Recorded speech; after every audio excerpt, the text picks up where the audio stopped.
दोस्तों, महात्मा बुद्ध कहते हैं कि शांति हमारे भीतर है। शांति हमारे अंदर से आती है। इसे बाहर ढूंढना व्यर्थ है। लेकिन अगर आप आज के समय की बात करेंगे तो आज हर एक मनुष्य केवल दौड़ में लगा हुआ है। उसे दौड़ना पसंद है। वह दूसरों से आगे निकलना चाहता है। वह दूसरों से कुछ अलग मुकाम बनाना चाहता है। लेकिन वह यह भूल चुका है कि जिस रास्ते पर वह दौड़ रहा है वह रास्ता कभी खत्म नहीं होता और ना ही आपको कभी मंजिल मिल पाएगी, क्योंकि यह रास्ता अनंत है। इसका कोई अंत नहीं। अंतिम समय में भी जब हम अपने आप को देखते हैं तो हम अपने आप को रास्ते पर खड़ा ही पाते हैं, जहां से हमने इसकी शुरुआत की थी। हालांकि यह सच जानकर भी लोगों को कोई फर्क नहीं पड़ता। वह तो इस रेस में, इस दौड़ में जीतना चाहते हैं। वह अपने आप को श्रेष्ठ साबित करना चाहते हैं। जब कोई उनसे पूछता है कि तुमने अपने जीवन में क्या हासिल किया, तब हम अपना बखान करने से कभी पीछे नहीं हटते। हम इसका जवाब कुछ इस तरह से देते हैं कि हमने अपने जीवन में यह हासिल किया, मैंने अपने जीवन में वह हासिल किया, मैंने इस मुकाम को पाया है, मैंने इतने वर्षों की तपस्या के बाद इस ओहदे को हासिल किया है। लेकिन इस बात का असली मतलब केवल वही समझा सकता है जिसने यह सब कुछ पाने के चक्कर में अपने समय को गवा दिया और अभी भी वह इस दौड़ में दौड़ रहा है, क्योंकि उसे अपनी मंजिल अभी तक नहीं मिली। वह इस अनंत रास्ते की आखिरी छोर तक पहुंचना चाहता है। लेकिन जब वह पीछे मुड़कर देखता है तो वह अपने आप को इस रास्ते पर अकेला खड़ा महसूस कर पाता है। और यही हम सबके साथ भी होगा। हम सब भी इससे बच नहीं सकते। लेकिन जो समय से पहले अपने आप को जान पाते हैं, जो अपने आप को समझ पाते हैं, वह इस अनंत यात्रा को पहले ही देख लेते हैं, समझ जाते हैं। वह अपनी हर गलतियों को सुधारने का प्रयास कर पाते हैं। लेकिन जिन्हें यह नहीं पता कि वह कहां जा रहे हैं और उनकी यात्रा कब खत्म होगी, वे लोग इस दौड़ में केवल दौड़ते ही चले जाते हैं। इसे और अच्छे से समझाने के लिए आज की जो कहानी मैं आप सभी के लिए लेकर आया हूं, इस कहानी के माध्यम से आप यह समझ सकेंगे कि हम इस अनंत यात्रा को कैसे समाप्त कर सकते हैं और ऐसी क्या चीज है जिसे हम अपने जीवन में उतारकर अपने आप को समझ सकते हैं, पहचान सकते हैं, जिससे हम अपने जीवन की सभी समस्याओं का समाधान कर सकते हैं। एक समय की बात है। किसी नगरी के एक पहाड़ पर एक गुरु रहा करते थे। उन गुरु की ख्याति दूर दूर तक फैली हुई थी। वह गुरु बहुत ही ज्ञानी थे, लेकिन उन्होंने अपने पूरे जीवन काल में कभी किसी को अपना शिष्य नहीं बनाया। उनके पास अनेक लोग आते और उनसे कहते कि हमें अपना शिष्य बना ले, लेकिन वह कभी किसी को अपना शिष्य नहीं बनाते और वहां से उन्हें भगा देते। इसी तरह से समय बीतता गया। समय के साथ साथ अब वह युवा गुरु धीरे धीरे वृद्ध हो चुके थे। अब उनके रोजमर्रा के कामों में भी उन्हें तकलीफ होने लगी थी। तब उनके मन में यह ख्याल उत्पन्न हुआ कि यदि मैंने अपने जीवन में किसी को अपना शिष्य बना लिया होता तो आज वह शिष्य मेरी कुछ तो मदद अवश्य कर देता। लेकिन उस वक्त मैंने किसी को अपना शिष्य नहीं बनाया और अब मेरे पास कोई भी यह तक कहने नहीं आता कि हे गुरुवर, मुझे अपना शिष्य बना ले, क्योंकि अब उनका शिष्य कोई नहीं बनना चाहता था। सभी को यही लगता था कि वह तो पागल हैं, और कौन उस पागल का शिष्य बनना चाहेगा। वह सभी को भगा देता है, किसी को भी अपने पास रहने नहीं देता। तभी एक दिन एक युवक अपना बोरिया बिस्तर बांधे हुए उन गुरु के पास पहुंचा और उनसे कहने लगा, हे गुरुदेव, मैंने सुना है आप बहुत ज्ञानी हैं। आपकी ख्याति दूर दूर तक फैली हुई है, लेकिन आप कभी किसी को अपना शिष्य नहीं बनाते। मैं आज आपके पास यही विनती लेकर आया हूं कि कृपा करके मुझे अपना शिष्य बना लीजिए। आप जो कहेंगे मैं वो करूंगा, लेकिन मुझे केवल आपसे ही ज्ञान प्राप्त करना है। मैंने सुना है आप बहुत ज्ञानी हैं, और इसी इच्छा से मैं यहां पर आया हूं कि वह ज्ञान आप मुझे देंगे, मुझे सिखाएंगे। मैं बड़ी आस लेकर आपके पास आया हूं। जब मैं यहां आ रहा था तो हर कोई मुझे यहां आने से मना कर रहा था। हर कोई मुझसे यही कहता था कि उनके पास ना जाओ, वो बहुत पागल हैं, वो किसी को अपना शिष्य नहीं बनाते। यदि तुम उनके पास जाओगे तो वह तुम्हें डांट कर भगा देंगे, लेकिन तुम्हें अपना शिष्य नहीं बनाएंगे। सभी लोग मुझे रोक रहे थे, लेकिन मुझे तो केवल आपका ही शिष्य बनना है। क्या आप मुझे अपना शिष्य बनाएंगे? कृपा करके ना मत कहिएगा। मैं आज आपके पास बड़ी आस लेकर आया हूं। उस युवक के मुख से ये सारी बातें सुनकर वह गुरुवर उस युवक से कहते हैं, हां, आज से तुम मेरे शिष्य हो। मैं तुम्हें अपना शिष्य बनाता हूं, और कल से मैं तुम्हें ज्ञान भी अवश्य दूंगा। धीरे धीरे रात्रि का समय हो चुका था, और उतने ऊपर उस पहाड़ी पर पानी का कोई स्रोत नहीं था। पानी लेने बहुत दूर जाना पड़ता था, और शिष्य को बहुत जोरों की प्यास लग चुकी थी। वह पानी ढूंढने के लिए यहां वहां घूम रहा था, यहां वहां फिर रहा था, लेकिन उसे कहीं भी पानी नहीं मिला। और जब उन गुरुवर ने अपने उस शिष्य को पानी ढूंढता हुआ देखा तो उन्होंने कहा, बेटा, तुम्हें इस पहाड़ पर कहीं पानी नहीं मिलेगा। आज की रात तुम्हें ऐसे ही बितानी पड़ेगी। कल सुबह सुबह हम पानी के लिए निकल पड़ेंगे। उस शिष्य ने अपने उन गुरुवर की बात मान ली। उसने जैसे तैसे अपनी वह रात वहां पर बिताई, और अगले दिन सुबह सुबह वह गुरुवर और वह शिष्य पानी लेने के लिए निकल पड़े। वह दोनों एक कुएं के पास पहुंचे। शिष्य को जोरों की प्यास लगी थी। उसने कुएं से झट से पानी निकाला और फटाफट पी गया, क्योंकि उसका गला सूखा हुआ था और उसे प्यास भी बहुत जोरों की लगी थी। यह देखकर उन गुरुवर ने अपने शिष्य से कहा, मूर्ख कहीं का, मुझे भूल गया?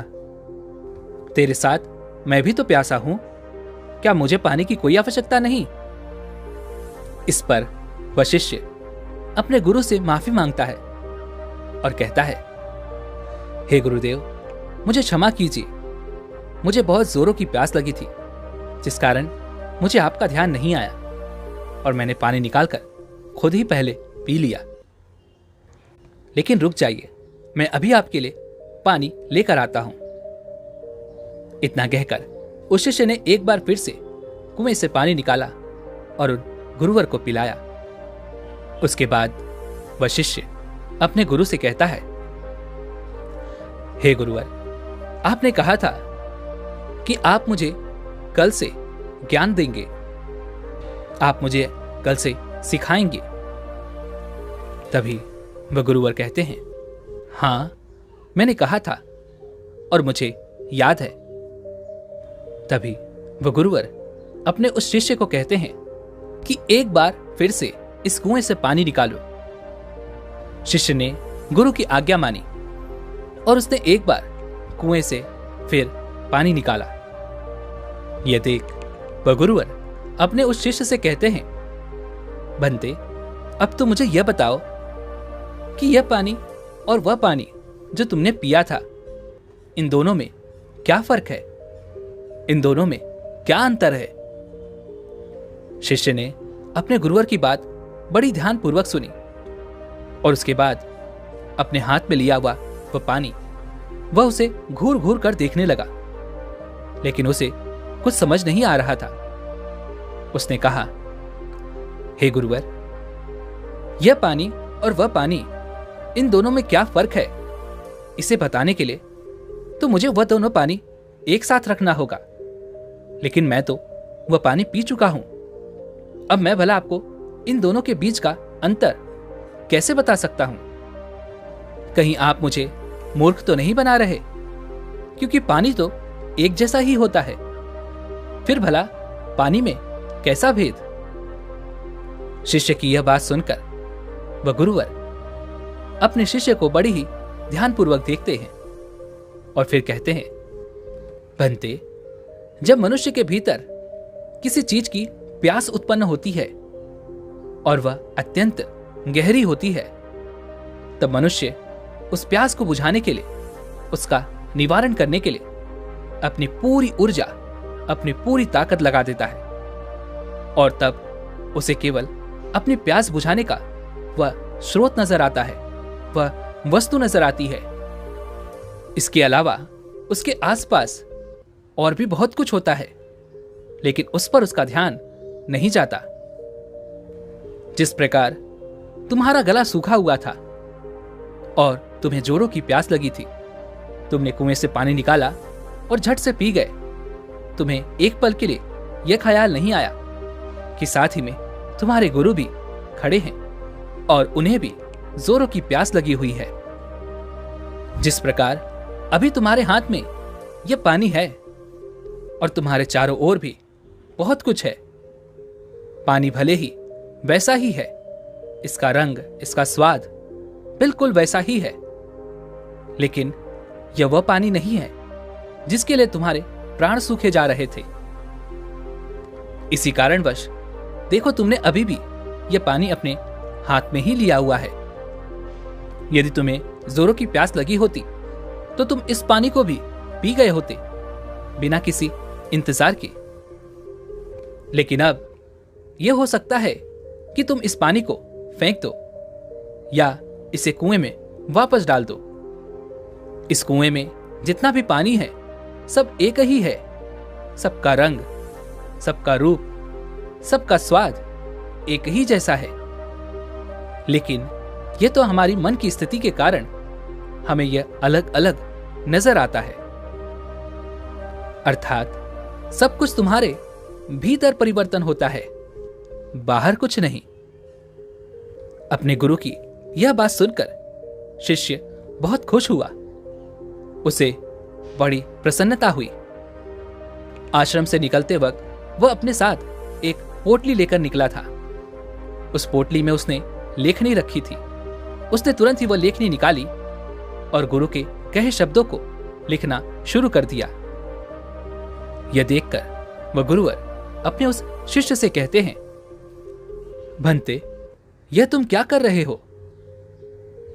इसके जवाब में वह शिष्य अपने गुरुवर से कहता है, हे गुरुवर, आपने जो कुछ भी कहा मैं उसे भूलना नहीं चाहता। यह सब मुझे सीखना है, मुझे याद करना है, जिस कारण मैं इसे लिख रहा हूं और बाद में मैं इसे याद भी कर लूंगा। तभी तो मैं ज्ञानी बन पाऊंगा, तभी तो मैं लोगों को ज्ञान बांट सकूंगा। अन्यथा यदि मैं ही आपकी बातों को भूल गया, अपने जीवन में उसे नहीं उतार पाया, तो फिर मेरा यहां पर आना व्यर्थ हो जाएगा। गुरु ने अपने उस शिष्य की सारी बातें ध्यानपूर्वक सुनी और उसके बाद वह अपने शिष्य से कहते हैं, भंते, यह सब तो ठीक है, लेकिन अब चलो, आश्रम चलने का वक्त हो चुका है और फिर हमें अभी भिक्षाटन के लिए भी तो जाना है। इतना कहकर वह गुरु और शिष्य वापस आश्रम की ओर लौट गए और रास्ते में ही उन्होंने भिक्षा भी मांग ली। दोनों जब आश्रम पहुंचे, उस भिक्षा का लुत्फ उठाया। रात में उसे खाकर वे लोग सो गए। अगले दिन सुबह सुबह उन गुरुवर ने अपने शिष्य को जगाया और कहा, चलो हमें कुएं के पास फिर जाना है। इतना कहकर वह शिष्य और वह गुरुवर उस कुएं की ओर निकल पड़ते हैं। कुछ देर बाद जब वह कुएं के पास पहुंचते हैं तो गुरुवर अपने शिष्य से कहते हैं कि पानी निकालो। वह शिष्य अपने गुरुवर की आज्ञा का पालन करते हुए उस कुएं से थोड़ा पानी निकालता है। तभी वह गुरुवर अपने उस शिष्य से कहते हैं, भंते, कल जो तुमने पानी पिया था और आज जो तुमने पानी निकाला है, इन दोनों में क्या फर्क है? क्या तुम मुझे बता सकते हो? इस पर वह शिष्य तुरंत ही अपनी उस पोटली को निकालता है जिसमें उसने वह सारी बातें लिखी होती हैं। जब गुरु ने उसे वो सारी बातें बताई थी कि जब मनुष्य को किसी चीज की प्यास उत्पन्न होती है तो वह उसे मिटाने की हर मुमकिन कोशिश करता है और उसके आसपास बहुत कुछ होता है, लेकिन वह उसे देख नहीं पाता। वह यह पढ़ ही रहा था कि तभी उन गुरुवर ने अपने उस शिष्य से कहा, मूर्ख, क्या कर रहे हो? वह शिष्य कहता है, हे गुरुवर, जैसा कि आपने मुझे बताया था, मैं उसी ज्ञान को दोहरा रहा था और आपको आपके सवाल का जवाब देने का प्रयास कर रहा था। तभी वह गुरुवर अपने उस शिष्य से कहते हैं, मूर्ख, इस पानी को सूंघो, इस पानी में से दुर्गंध आ रही है। शिष्य ने अपनी गुरु की आज्ञा मानी। उसने तुरंत ही उस पानी को सूंघा। उसमें से सचमुच बदबू आ रही थी, मानो वह पानी सड़ चुका हो। तभी वह गुरुवर कुएं की ओर आगे बढ़ते हैं और कुएं में झांक कर देखते हैं तो उसके अंदर एक जीव मरा पड़ा था। जैसे तैसे उन गुरुवर ने और उस शिष्य ने मिलकर उस जीव को कुएं से बाहर निकाला और उस जानवर की ओर इशारा करते हुए वह गुरुवर अपने शिष्य से कहते हैं, बंते, क्या तुम इसे देख पा रहे हो? इस पर वह शिष्य कहता है, हाँ गुरुवर, मैं इसे देख पा रहा हूं। तभी वह गुरुवर कहते हैं, बंते, इस पृथ्वी पर जिसने भी जन्म लिया है उसकी मृत्यु निश्चित है। वह एक न एक दिन मृत्यु को अवश्य प्राप्त होता है। जब एक मनुष्य जन्म लेता है तो उसका जीवन संपूर्ण होता है और मृत्यु शून्य होती है। लेकिन धीरे धीरे जैसे जैसे समय बीतता जाता है, एक एक दिन ढलते जाते हैं, जीवन घटने लगता है और मृत्यु संपूर्ण होती जाती है। किसी की भी मृत्यु यूं ही अचानक नहीं हो जाती। जब कोई भी प्राणी जन्म लेता है तो उसके जन्म से ही यह प्रक्रिया शुरू हो जाती है और अंततः हमारी यात्रा जन्म से मृत्यु तक अपना सफर तय ही कर लेती है। हां, यहां पर यह जरूर होता है कि किसी के लिए यह प्रक्रिया अति तीव्र होती है और किसी के लिए यह प्रक्रिया धीमी होती है, लेकिन यह प्रक्रिया सभी के लिए काम करती है और सभी को एक न एक दिन जन्म से लेकर मृत्यु तक का यह सफर तय करना ही पड़ता है। शिष्य ने एक बार फिर से अपनी लेखनी निकाली और गुरु की इन सभी बातों को लिखना शुरू कर दिया। तभी वह गुरुवर क्रोधित होते हुए अपने उस शिष्य से कहते हैं, चलो कुएं की ओर चलो। ये देखकर वह शिष्य घबरा जाता है और अपने उन गुरुवर से कहता है, हे गुरुवर, मैं तो अभी जवान हूं और मैं अभी मृत्यु को प्राप्त नहीं होना चाहता, कृपा करके मुझे छोड़ दें। तभी वह गुरुवर अपने उस शिष्य से कहते हैं, बेवकूफ, मैं तुम्हें कुएं में ढकेलने नहीं जा रहा। मैं तो यह कह रहा हूं कि कुएं के चारों ओर एक दीवार खड़ी कर देते हैं, जिससे और कोई इस कुएं में ना गिरे, जिससे किसी और को व्यर्थ ही अपनी जान ना गंवानी पड़े। दोनों ने बड़ी ही मुश्किल के साथ कुछ लकड़ियां इकट्ठा की और कुएं के चारों ओर एक दीवार बना दी, जिससे अब उस कुएं के अंदर कोई नहीं गिर सकता था। इतनी मेहनत करने के बाद वह गुरुवर और वह शिष्य वापस आश्रम लौट आए। धीरे धीरे ऐसे ही कई दिन बीत गए। वह शिष्य अब उन गुरुवर के साथ अपना अधिकांश समय बिताता था, उनका सारा काम करता था। एक दिन उसने देखा कि उसके गुरुवर बहुत प्रसन्न हैं। तभी वह उन गुरुवर के पास पहुंचा और अपने उन गुरुवर से कहता है, हे गुरुवर, आज आप बहुत प्रसन्न दिख रहे हैं। क्या मैं आज आपसे कुछ पूछ सकता हूं? तभी वह गुरुवर अपने उस शिष्य से कहते हैं, हां अवश्य। तभी वह शिष्य कहता है, हे गुरुदेव, आप मुझे कोई ऐसा ज्ञान दीजिए जो सबसे बड़ा हो, जिसके आगे मुझे कोई और ज्ञान अर्जित करने की कोई आवश्यकता ना पड़े। वैसे भी दिन ब दिन आप वृद्ध होते जा रहे हैं और आपकी मृत्यु कब आ जाएगी यह मैं नहीं जानता, इसलिए आप मुझे वह ज्ञान दे दीजिए। तभी तो मैं आपके ज्ञान को लोगों तक फैला सकूंगा, तभी तो लोग आपके बारे में जान सकेंगे। वह अपनी लेखनी लेकर बैठ गया, इस इंतजार में कि गुरुदेव उसे कुछ बताएंगे, कोई ऐसा ज्ञान जो बहुत बड़ा है। लेकिन उन गुरुवर ने अपने उस शिष्य से कुछ नहीं कहा, बस वह चुपचाप बैठ गए। वह काफी देर तक यूं ही मौन रहे और उसके बाद वहां से उठकर चले गए। वह शिष्य चुपचाप यह सब देख रहा था और जब वह गुरुवर वहां से उठकर चले गए तो उसने लेखनी से लिखा, सबसे बड़ा ज्ञान मौन। अगले दिन फिर उसने उन गुरुवर से यही सवाल किया और अब की बार भी उन गुरुवर ने उसे कोई जवाब नहीं दिया। वह काफी देर तक मौन रहे और फिर वहां से उठकर चले गए। ऐसा करते करते कई दिन बीत गए। दिन से सप्ताह, सप्ताह से महीने और लगभग 1 वर्षों के बाद भी उसे केवल एक ही जवाब मिला था, सबसे बड़ा ज्ञान मौन।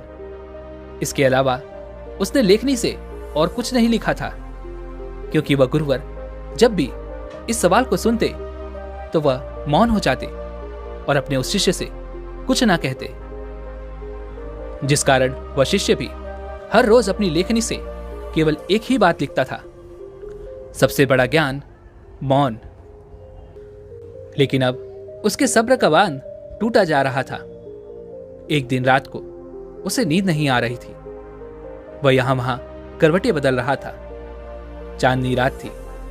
वह आश्रम से बाहर निकला और बाहर बैठकर यह सोचने लगा कि आखिर गुरुदेव मुझे वह सबसे बड़ा ज्ञान क्यों नहीं दे रहे? क्या वह मुझे देना नहीं चाहते, या मैं अभी इस लायक नहीं हूं कि उस ज्ञान को समझ सकूं? इस प्रकार उसके मन में हजारों सवाल चल रहे थे, हजारों तरह के विचार उत्पन्न हो रहे थे। तभी अचानक उसे एक पक्षी की आवाज सुनाई पड़ी। उसका पूरा ध्यान उस पक्षी की आवाज पर चला गया और तब उसने महसूस किया कि चारों ओर हवाएं चल रही थी। पत्तों की सरसराहने की आवाज, ठंडी हवाएं चलने की आवाज, चारों तरफ सन्नाटा छाया हुआ था। यह सब वह महसूस कर पा रहा था। उसने उस सन्नाटे की आवाज को ध्यान से महसूस किया, अपनी आंखें बंद की और बड़े ध्यान से ही आवाजों को सुनने लगा। उसका मन बिल्कुल शांत हो गया और अब तक पहली बार उसने अपने मन को इतना शांत महसूस किया था। पहली बार वह आनंदित महसूस कर रहा था। वह यह भूल चुका था कि उसे बड़े ज्ञान के बारे में अभी तक उन गुरुवर ने कुछ नहीं बताया। तभी उसने सोचा कि जो आज अनुभव मैंने प्राप्त किया है, इसे मैं अपने गुरुवर को अवश्य बताऊंगा, जिस कारण वह उस अनुभव को लिखने के लिए अपनी लेखनी निकालता है। तभी वह देखता है कि उसने अपने किताब के सारे पन्नों पर केवल एक ही बात लिखी है, सबसे बड़ा ज्ञान मौन। तभी उसे यह भी एहसास हो गया कि वह गुरुवर तो उसे सबसे बड़ा ज्ञान दे रहे थे, लेकिन वही उसे समझ नहीं पा रहा था। सबसे बड़ा ज्ञान तो यही है, लेकिन जो उसने अनुभव किया था, उस अनुभव को वह फिर से महसूस करना चाहता था, जिस कारण वह पूरी रात नहीं सोया और फिर से जाकर वहीं पर बैठ गया और रात भर उन्हीं आवाजों का अनुभव करता रहा, शांति को महसूस करता रहा। सुबह हो गई थी। वह सुबह सुबह उठकर अपने गुरुवर के पास आया। उस शिष्य के गुरु ध्यान में लीन थे। वह चुपचाप वहां पर आया और बैठकर उन्हें शांति से देखता रहा। जब उन गुरुवर ने अपनी आंखें खोली तो अपने उस शिष्य को अपने सामने पाया और वह उसे देखते ही यह समझ चुके थे कि इसे मौन मिल चुका है, इसने शांति का एहसास कर लिया है। गुरु ने अपने शिष्य से कहा, भंते, मौन कोई ज्ञान नहीं है, मौन ज्ञान का आधार है और यह हमें वह दिखाने में सक्षम है जिसे हम अपनी आंखों से नहीं देख पाते। बाहर चाहे कितना भी शोर हो, चाहे कितनी भी भीड़ हो, लेकिन भीतर मौन होना ही चाहिए। अपने गुरुवर के मुख से यह बात सुनकर उसने अपनी लेखनी और अपनी पुस्तक गुरु के चरणों में रख दी और उसके बाद से उसने कभी कुछ नहीं लिखा। उसने केवल वो सारी बातें महसूस की और धीरे धीरे एक दिन उसने असली ज्ञान को प्राप्त कर लिया। दोस्तों, हम भी अपने जीवन में जन्म से लेकर अपने अंतिम समय तक कुछ न कुछ इकट्ठा करने में लगे रहते हैं। जितना कर सकते हैं उतना तो करते ही हैं, लेकिन उसके बावजूद भी हम और अधिक पाना चाहते हैं, हम और अधिक इकट्ठा करना चाहते हैं, जिससे हमारे मन में हमेशा एक अशांति रहती है, जिससे हमारा मन हमेशा विचलित होता रहता है और हम कभी भी एक लक्ष्य की ओर आगे नहीं बढ़ पाते। लेकिन इसके बावजूद भी हम कभी भी अपने आप को एक पल के लिए शांत नहीं होने देना चाहते। एक काम से दूसरा काम, दूसरे से तीसरा, तीसरे से चौथा, इसी प्रकार हम अपना पूरा जीवन यूं ही गंवा देते हैं, लेकिन हम कभी भी एक पल के लिए मौन नहीं करते। इसी कारणवश हम जीवन भर केवल भागते रहते हैं, लेकिन अपने भीतर की उस शांति का अनुभव कभी नहीं कर पाते, जिस कारण हम सब कुछ प्राप्त करके भी कुछ नहीं प्राप्त कर पाते। हमारा जीवन पूरी तरह से व्यर्थ हो जाता है। इसलिए दोस्तों, अगर आप भी अपने जीवन में भागते भागते थक चुके हैं, तो एक पल के लिए मौन धारण करें, क्योंकि वह आपको वह ऊर्जा प्रदान करेगा जिससे आप अपने जीवन में एक सही दिशा प्राप्त कर सकेंगे। अपने भीतर झांकने का प्रयास करें। हम में से अधिकांश लोग मौन का व्रत तो अवश्य रखते होंगे, लेकिन केवल यह ऊपरी तौर पर होता है और भीतर की ओर हमारा मन बिल्कुल अशांत रहता है। हमें किसी चीज में चैन नहीं मिलता। हम केवल यहां वहां भागते रहना चाहते हैं, कुछ न कुछ इकट्ठा करना चाहते हैं, जिससे हमें कभी भी शांति नहीं मिल पाती और हम यूं ही इस जीवन के भाग दौड़ में लगे रह जाते हैं। अब आप में से कई लोग यह कहेंगे कि मौन कैसे प्राप्त करें, कैसे हम अपने भीतर की ओर झांकें, कैसे हम अपने मन को शांत करें।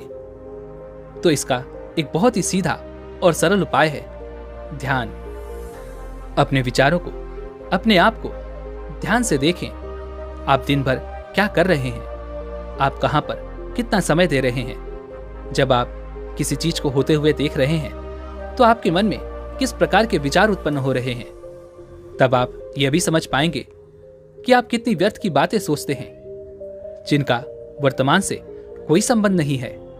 और एक बात आप यह भी बहुत अच्छे से जानते होंगे कि आपसे बेहतर आपको कोई और नहीं जान सकता, इसलिए आपसे बेहतर आपका और कोई परिवर्तन नहीं कर सकता। आप जैसा चाहें वैसा अपने आप को बना सकते हैं, इसलिए कोशिश करें। निरंतर कोशिश करते रहने पर आप मौन को भी अवश्य पा लेंगे और अपने जीवन को एक सही दिशा और दशा देने में सक्षम हो पाएंगे। दोस्तों, उम्मीद है कि आपने आज की इस वीडियो से जरूर कुछ न कुछ सीखा होगा। तो इस वीडियो को लाइक और अपने दोस्तों के साथ शेयर करना ना भूलें और हमें ऐसे ही सपोर्ट करने के लिए चैनल को सब्सक्राइब और घंटी बटन को भी जरूर दबा दें। चलिए मिलते हैं इस एक और वीडियो में, तब तक के लिए अपना ख्याल रखें। धन्यवाद।